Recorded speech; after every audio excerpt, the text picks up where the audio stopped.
Hi, I'm Zara. And I'm Faith. And we would like you to sit down with us every Wednesday. So if you're new here, I'm Zara, obviously. And I'm Faith.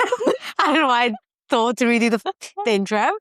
But anyway, please stick around. Like, comment, subscribe. Follow. Whatever Give me the channel ick you're saying on. it. I know. But please do. It helps us a lot. And leave a review. Yeah. Let us know how you're finding the episodes. Give us a comment if there's anything you want us. 5-star, if you will. And give us a comment if there's anything you particularly want us to talk about. Yes, please. Whether it's alopecia or spina bifida related or in general life talk. But if you do want more behind the scenes content and fun stuff, be sure to follow us on our Sit Down With Us pod on YouTube, Faith_Hiles on Instagram, and Zara Borgi on Instagram and TikTok, actually. I forget I'm on TikTok as well. I just don't post that much. And you have to say all of them. And also, if you just want pod-related content, our pod is also on Instagram as well, at Sit Down With Us pod, both on Instagram and TikTok. Yeah, and if you're just like, what on earth have these two women just said, everything's in the description. Yeah. So you can go there and check out all the links. We do ramble on a little bit, don't we? We do. We love it though. Love it. Without further ado, let's get into the video. Woo! So I think one big thing we definitely need to discuss and talk about is the Met Gala. Let's just pause for absolute applause of like how beautiful it was. Yeah, because I think we all watch it for the outfits, for the just seeing like what the theme is and like how like every person has interpreted it. In particularly this year, what I was like shocked to see, because like I said, everyone goes in for the outfits and then no one really thinks about like anything else above that. But the Sinead Burke interview for me, I was like, hang on a minute. Incredible. What is going on? Because I, for one, wasn't expecting it. Like, I think it's come to the point for me where inclusivity, it's just like, yeah, fine, it's not on there. I mean, it's not fine, but like, it's like I'm not expecting it anymore. Do you know what I mean? Yeah. So to see that, if you have no idea what we're talking about, I definitely recommend going onto the Vogue Instagram. I'm pretty sure that's where we found it.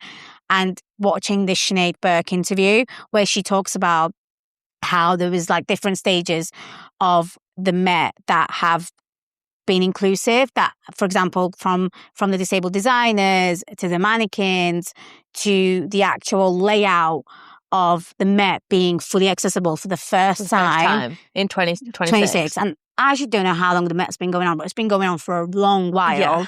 And part of me is like, oh my God, this is amazing. But another part of me is like, about blooming time. Yeah. And I think in the interview as well, which is really, really beautiful, it just kind of sets up what's just so natural to do and how it's not hard, it's not difficult. No. And it's like even the interviewer, she was sat down talking to Sinead rather than standing up and not hovering over, but looking over. It's just, it makes it more humane, more eye level. Yeah, and it's like, these are people too. Yes. Like, I feel like this community gets forgotten about so much and just pushed aside and then applauded when bare minimum has been shown. Yeah. When actually this is what it should be like all the time. So I hope this continues. And and I feel like some of the comments I've seen regarding that, obviously, majority are positive. And then some people are like, oh yeah, this is just for the media. This is just because it's a trend. And like, they're doing it because it's trending. And I kind of get that, why it would seem like that. But at the same time, I for one personally, I'm glad it's still out there regardless. Yeah. This is like, no matter the intentions behind it, obviously you want good intentions behind something like this, but no matter the intentions behind it, at least something like this is taking place in 2026. Yeah. And also, even if it was just for media attention and to go viral, it did. Yeah, it worked. So maybe this can be a new standard. Yeah. So you know what? Yeah. If you need to do it selfishly for your own company, fine. But it worked. But I just think it should continue. But yeah, there were so many patrons there under the disability community, and it was amazing. Yeah. My favourite guest, I mean, not my favourite guest, but like what I loved seeing was Ariana Phillip. Yeah, Ariana Rose Phillip. Yes. And she was the first Black transgender quadriplegic Yes, I believe that's model or person of influence there, celebrity. Beautiful. Love it. Tick, tick, tick. Do you know what I mean? Loved it. Yeah, and also the way she spoke on the carpet about representation, who should be on the carpet, applaud. Yeah, I saw some people with like a limb difference on the carpet. There was obviously the likes of Sinead, Burke on there, and it was amazing. And hopefully one day we'll end up on there. Imagine. See you on the red carpet, guys. No, yeah, but yeah, one can dream. But yeah, it's just great, and I can't wait to see more events and more galas, I guess. Yes. Well, that's also one thing Sinead actually mentioned. She mentioned that it really highlights the lack of of the disability and difference community as a talent in the arts. Definitely. So hopefully, more to come on that. Hopefully. So as much as the Met Gala did very well and nailed it. Yes. On the other side of the world to the Met Gala, literally, someone really missed the mark. Oh, so I'm not so sure whether it's gone as viral as my brain feel like it should. I don't think it has. It's not gone viral, and it's shocked me that it hasn't. But I feel like it would only offend a certain type of community, and with it being Germany's Next Top Model and not America's Next Top Model, or like a bigger platform, probably why it's been kept more under wraps. So there was a recent episode. I don't know whether it's aired yet, but I don't think it's aired there's yet, clips and kind of highlighted points already, like floating around on TikTok, and the models have a catwalk where they are all in bald caps. I just have one question. Why? Yeah. Why? And I was like, you can do I think they were trying to go for like elegance or like regal, but you can do that without putting a bald cap on, babe. Like, what confuses me slightly is the fact that amongst the models, is actually a model who is actually bald. Yeah, that's what it looks like anyway. It's not very clear. I feel like that's what it looks like. Yeah. And I'm like, what? Are you not sitting there thinking, what are you doing? Like, why is she not questioning it? I mean, she might be. I mean, we've not really watched the whole thing. But I just want to know why. What's Like I said, I've not seen it. Like, I've not seen the full episode. I've literally just seen clips. But this is what it looks like. And without context, it's just missing the mark. Bizarre. It's giving, like, why? And what also triggered me was some of the comments on these. But, like, people are posting, like, random... Like, what was that? Like, purple character. Megamind. Like, people are posting Megamind. People are posting, like, random things. And I'm like, this is just attracting the wrong kind of attention. Yeah, like, it's not creating any awareness. It's creating negative awareness. It's creating a joke rather than something that's... could actually be educational. Someone's life. I'm sorry. I'm not a trend. I'm not one of those models on a cap. We've said that many a times. Like, it's true. This is my life. My hair will not grow back. I don't have to wear a wig for you. So it's like, why do you feel the need to make a mockery out of someone's lifestyle? Yeah. Like, obviously not my lifestyle, but women that are bald in the world, it's just a bit of a joke, really. And I just think there's many other artistic developments you could have chosen, however you chose that. Like if you were like, I get like, oh my gosh, I'm getting heated. Can't get my words out. Like, I think part of me would understand if, for example, they wanted the focus to be the outfit, but in that same note, you could have just like slipped back the hair. Yeah, literally. Put a cap on. Yeah, got to be glued is very good for that. There we go. Like you do not have to put a actual bald cap on. No. I'm sorry. It's giving like they're one step away from a Pitbull concert. Yes, which we have talked about before, and we just think. Yeah, and this time, and don't get me wrong, I'm not always this heated when it comes to a bald cap. Like, when it comes to the Pitbull concert, I get it. It's for a laugh, whatever. To the point that the other week, I actually outed myself with this. So I was working in a club and professionally behind a bar, and just to put that out there, not just FYI. And this guy comes up to me to order a drink and asks me to put his shades on. I'm like, yeah, I'll give you a laugh, whatever. Puts his shades on. They were nice shades, I swear. They were like Michael Kors. Should have stolen them. They were nice, like Chanel. I was like, why are you bringing these here? Anyway, put them on.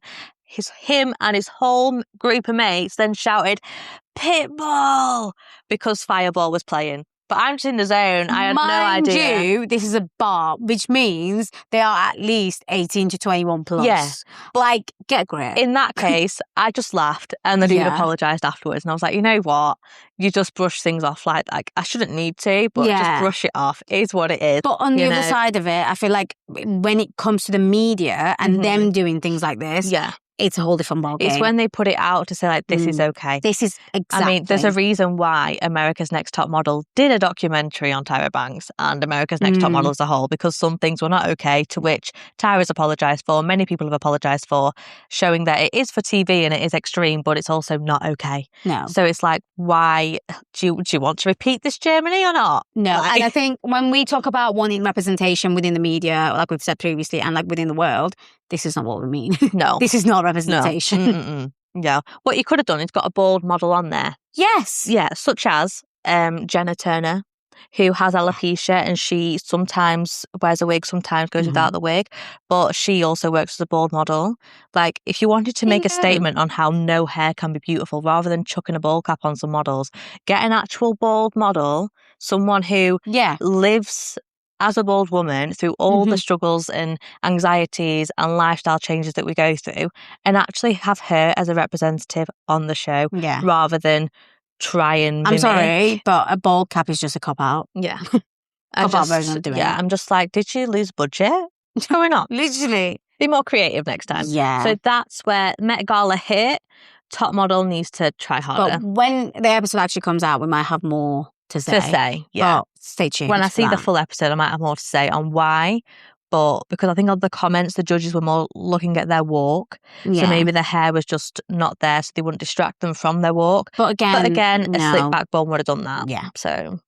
But yeah, moving on. Yeah. Okay, we're going to get into something, and just to pre-warn you, I might start throwing hands. Because when I saw this, I was shook to my core. Yeah. And I sent it straight to you, and I was like, we need to talk about this. The fact that I got so heated with the bald cap, I completely forgot about this section of the pod. And now I'm like, oh my God, what's going to be a long pod. I was like, oh, what's going down? Okay. We've got rights to edit. We'll edit it and make it look good. I'll edit it and make it look good. All right. I was like, wait. No, she does work. Now you know what really happens behind the scenes. Okay. So yeah. Let's go. And I know we're laughing, but this is actually very serious. I mean, oh my God. And it's about the He Said, She Said podcast. And if you know, we have kind of outed podcasts in the past. For example, the Low IQ podcast, who very ignorantly just like made throwaway comments to We labelled it tone deaf. And that label is coming back. Yes. Basically. And it's so shocking that this has come a running theme.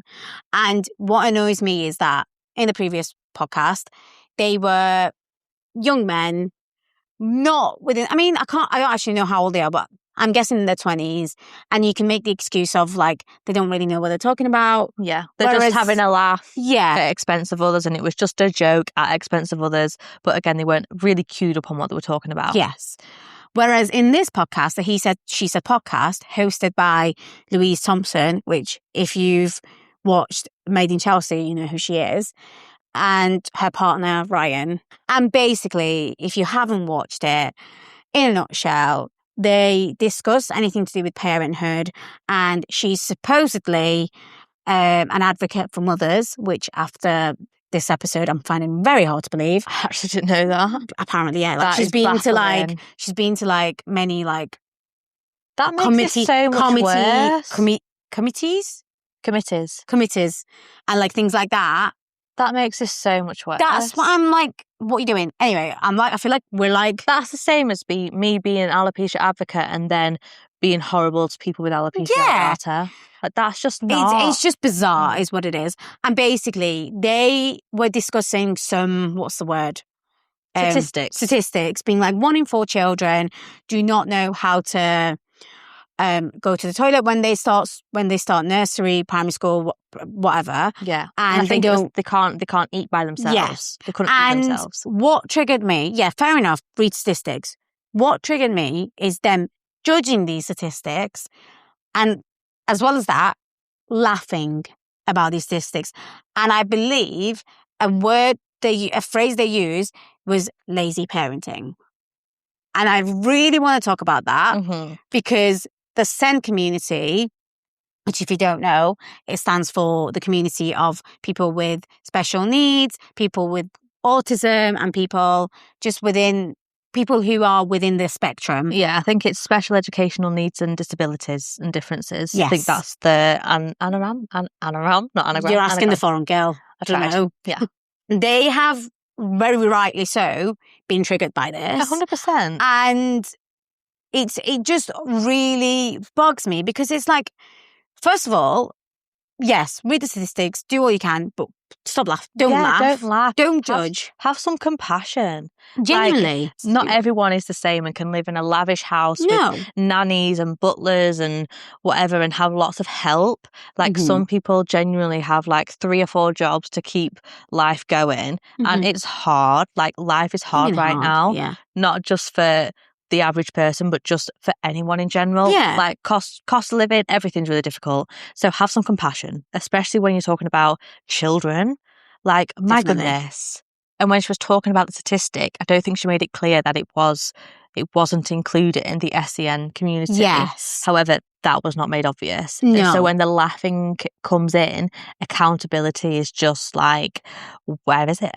Like, and it's in that statistics, I bet you any money, people within the SEND community are within it, because if you know anyone who is struggling with a diagnosis or struggling with autism or any kind of thing that covers within the SEND community, you know the diagnosis is very hard to get.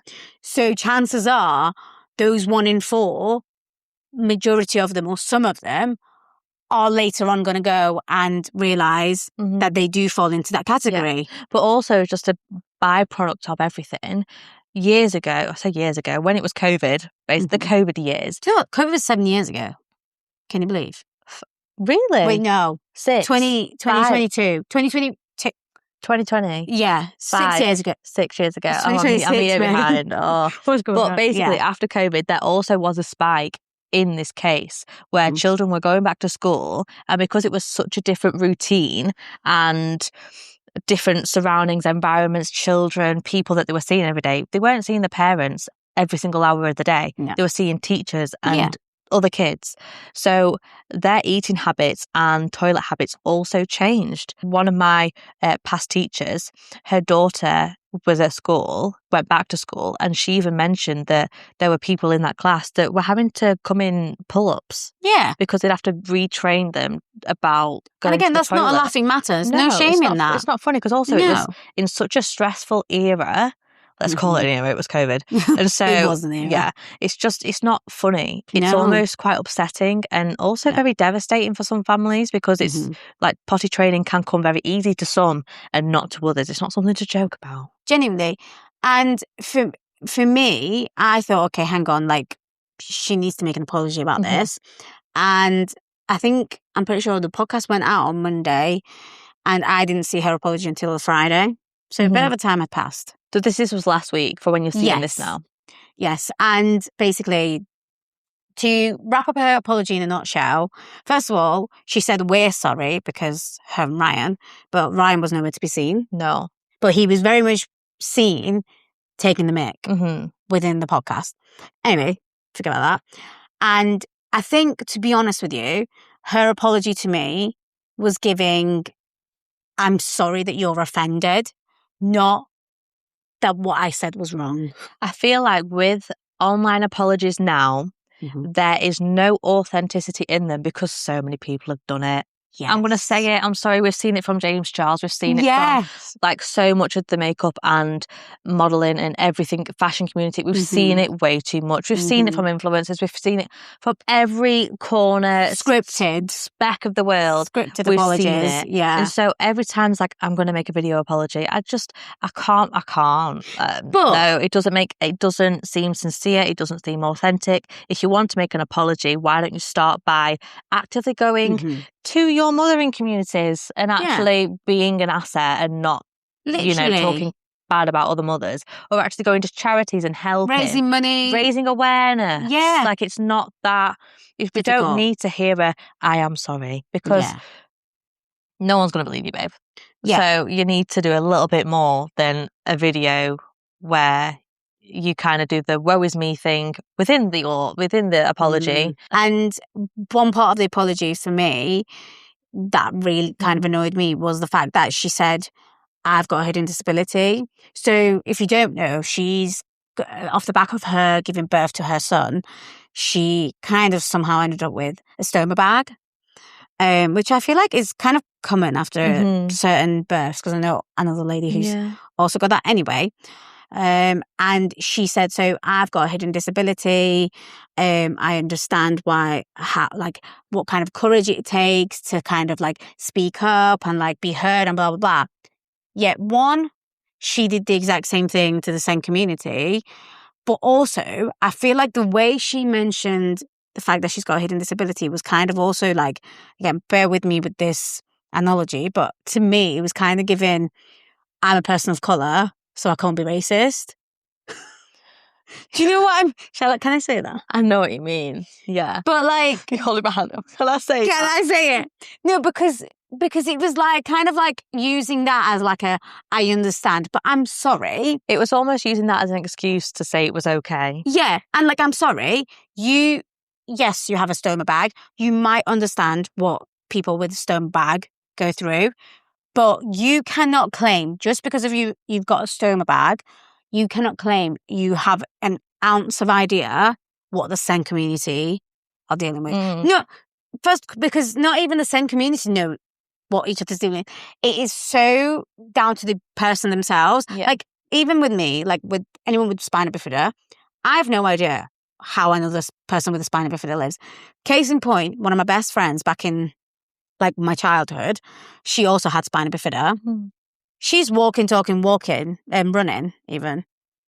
And we both have spina bifida. Wow. So you really cannot just be like, oh yeah, I know exactly what you're going through because I have the same disability, or I have a disability in general. Like, that doesn't translate to me personally. And I'm not a fan. Yeah. I think everyone is different and everyone goes through their own hardships. But within those hardships, there's time for grace and security so people can reach out through hardships, not to berate them and laugh about it. It's not a laughing stock, it's someone's life. It's a real statistic that's quite sad and upsetting, not something that's funny. No. So I think that was very tone deaf of her.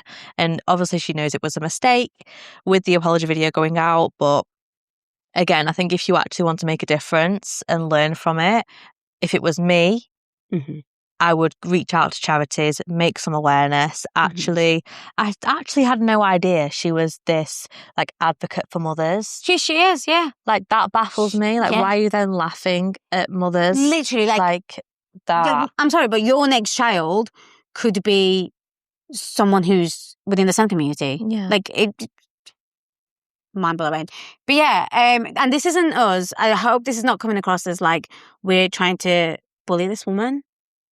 No, this is just not that. We're just trying to like shed light to it, because obviously it is a serious issue, and I'd hate for her viewers to watch those podcasts and like be like, haha, yeah, it's funny, haha, like, and like go off the back of that and be like, yeah, but they laughed about it, so I'm going to laugh about it, and that kind of thing. And if there's anyone within the SEN community that is watching this, we love you, we're here for you, and yeah. That's all we had to say about that, because if I say any more, I will be throwing hands. I still can't believe. No. The 2026, come on. I mean, it's not even that. I'm going to go back to the fact that she's an advocate for women, for mothers. It's that. Yeah. Why are you laughing? It's really bizarre. So yeah, but again, I know she's made an apology. I feel like more can be done. Definitely. But everyone, again, is on their own journey of learning and growing, and yeah. And another thing, just to wrap it up, is this isn't like a random two people sat on in the house recording a podcast. They are literally within the whole team, and not one person in the team. This is what also baffles me. Does no one have like a, maybe you shouldn't say that, moment in the room? Yeah. Or like, not even in the room. Okay, you've said it, but maybe let's cut that out. Yeah. No. in post-production. Let's reevaluate what you just said. Mm-hmm. You know what? Do one better. Put it in ChatGPT. See what he says. Yeah. Or Gemini. See what she says. Yeah, do a bit of a fact check. Them. Yeah. But yeah. However, I think to end on a high, we should, or I specifically want to talk about International Face Equality Week, which has just been last week, which is very fitting, I think, for this week with everything we've spoken about. We've seen like more disability and differences with the Met Gala, some differences that need to be questioned in Germany. Obviously, Louise, as much as what did happen, it did bring up the conversation of SEND again in the community. So again, you know, not in the best way, but it still brought up that topic of conversation and raised more awareness.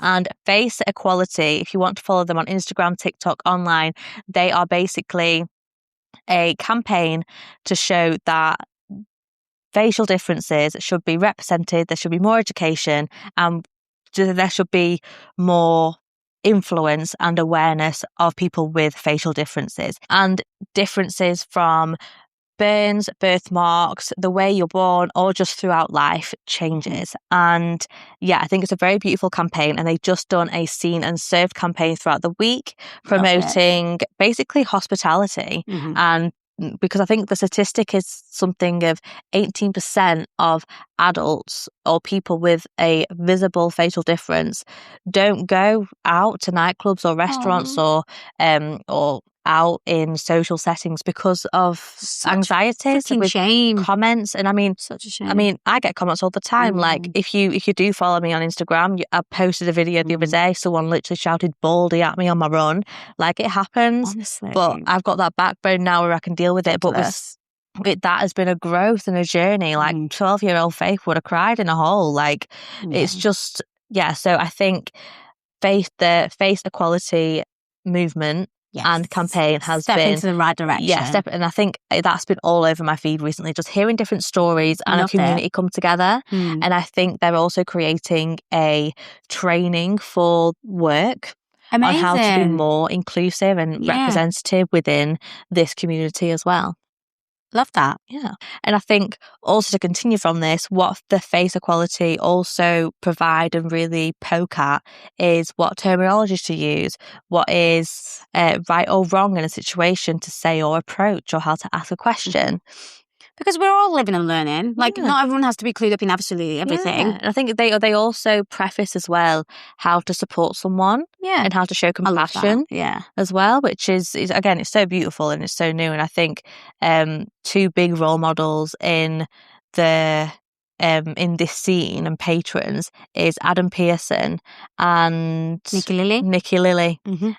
So beautiful humans, so gorgeous, and they're so authentic as well with just how they feel and how to support other people. And that's what Face Equality has seen and now try to show the rest of the world. On that note though, Face Equality isn't just for the 1 week. It's throughout the year. So let's practice that, not just for 7 days a week. For more, 365? 365 days. 12 months. And if you're wondering, but I'm not sure what terminology to use, obviously you can check out the Face Equality Instagram and website. But also, we're going to have our own version of terminology episode and more next week. So keep an eye on that. We will be talking about kind of what terminology we think is okay personally, because again, every person is different. One terminology might be fine for one person with a disability, and other person might be like, excuse me, no. So yes, keep an eye out for that episode. It will be a good one. And like we said, if there's any episodes or if there's any terminology you kind of aren't sure about, let us know in the comments and we can discuss. But I think especially from just the month. It's been a big month of change and movement from the disability and difference community. There's been a lot going on. Yeah, which is lovely. But I just hope that this sets, like I said at the beginning of the podcast, it sets a higher standard rather than a bare minimum. Yeah. I hope it does set not a trend, because trends are outlived. They come and they go, but something more permanent that we hope to see more of. Definitely. And that's us this week. Yeah. And on that note, thank you for listening.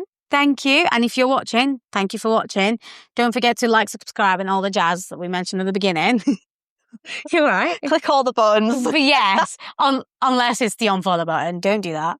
Yeah, please. Don't unfollow us. But we're here to stay. Anyway, we are the two, what's the word? The two brain cells are coming out now.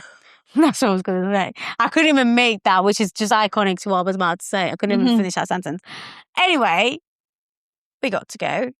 Love ya. And we'll see you next Wednesday. Woo! Bye!